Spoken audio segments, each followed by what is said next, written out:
हरे कृष्ण, राधे राधे। आप सभी को परिवर्तनी एकादशी की बहुत बहुत शुभकामनाएं। प्रिय श्रोताओं, आइए श्रवण करते हैं परिवर्तनी एकादशी की व्रत कथा। पौराणिक कथा के अनुसार एक बार की बात है, युधिष्ठिर कहने लगे कि हे भगवान, भाद्रपद शुक्ल एकादशी का क्या नाम है तथा इसकी विधि तथा इसका महात्म्य क्या है, कृपया करके आप मुझे बताइए। तब भगवान श्री कृष्ण कहने लगे कि इस पुण्य, स्वर्ग और मोक्ष को देने वाली तथा सब पापों का नाश करने वाली उत्तम वामन एकादशी का महात्म्य मैं तुमसे कहता हूँ। तुम ध्यान पूर्वक सुनो। यह पद्मा परिवर्तनी एकादशी जयंती एकादशी भी कहलाती है। इसका यज्ञ करने से वाजपेयी यज्ञ का फल मिलता है।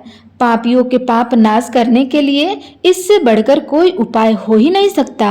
और जो मनुष्य इस एकादशी के दिन मेरी वामन रूप की पूजा करता है, उससे तीनों लोग पूज्य हो जाते हैं। अतः मोक्ष की इच्छा करने वाले मनुष्य इस व्रत को अवश्य करें। जो कमल नयन भगवान का कमल से पूजन करते हैं, वे अवश्य भगवान के समीप हो जाते हैं।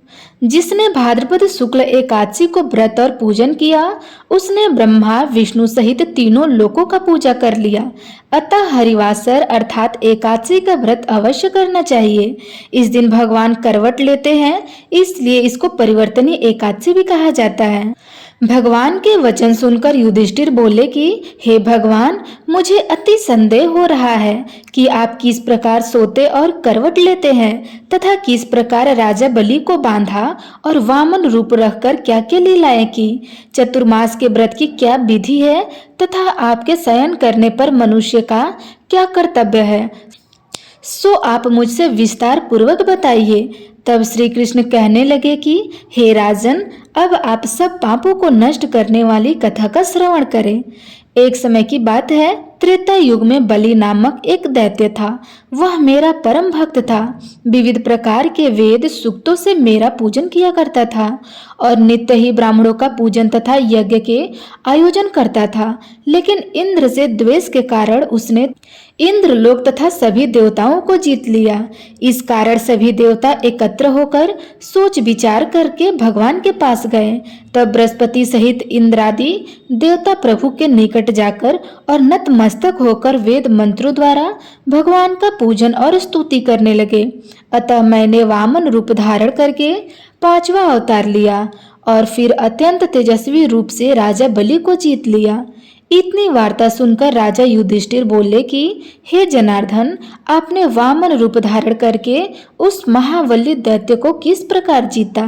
तब श्री कृष्ण कहने लगे, मैंने वामन रूपधारी ब्रह्मचारी बलि से 3 पग भूमि की याचना करते हुए कहा, यह मुझको 3 लोक के समान है और हे राजन, यह तुमको अवश्य ही देनी होगी। राजा बलि ने इसे तुच्छ याचना समझकर 3 पग भूमि का संकल्प मुझको दे दिया और मैंने अपने त्रिविक्रम रूप को बढ़ाकर यहाँ तक कि भूलोक में पद, भूवर लोक में जंघा, स्वर्गलोक में कमर, महलोक में पेट और जनलोक में हृदय, यमलोक में कंठ की स्थापना करके सत्यलोक में मुख, उसके ऊपर मस्तक स्थापित किया।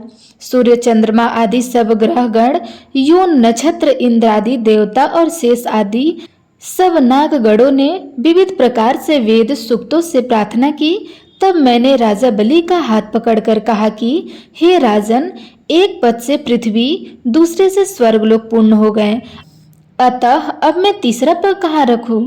तब बलि ने अपना सिर झुका लिया और मैंने अपना पैर उसके मस्तक पर रख दिया, जिससे मेरा वह भक्त पाताल लोक को चला गया। फिर उसकी विनती और नम्रता को देखकर मैंने कहा कि हे बलि, मैं सदैव तुम्हारे निकट ही रहूंगा। विरोचन पुत्र बलि से कहने पर भाद्रपद शुक्ल एकादशी के दिन बलि के आश्रम पर मेरी मूर्ति स्थापित हुई। इसी प्रकार दूसरी क्षीर सागर में शेषनाग के षष्ठ पर हुई। हे राजन, इस एकादशी को भगवान शयन करते हुए करवट लेते हैं, इसलिए तीनों लोकों के स्वामी भगवान विष्णु का उस दिन पूजन करना चाहिए। इस दिन तांबा, चांदी, चावल और दही का दान करना सबसे ज्यादा उचित होता है और रात्रि के समय जागरण अवश्य करना चाहिए। और जो विधि पूर्वक इस एकादशी का व्रत करते हैं, वे सब पापों से मुक्त होकर स्वर्गलोक में जाकर चंद्रमा के समान प्रकाशित होते हैं और यश पाते हैं। जो पाप नाशक इस कथा को पढ़ते या सुनते हैं उनको 1000 अश्वमेध यज्ञ का फल प्राप्त होता है। तो प्रेम से बोलिए श्री विष्णु भगवान की जय, श्री कृष्ण भगवान की जय।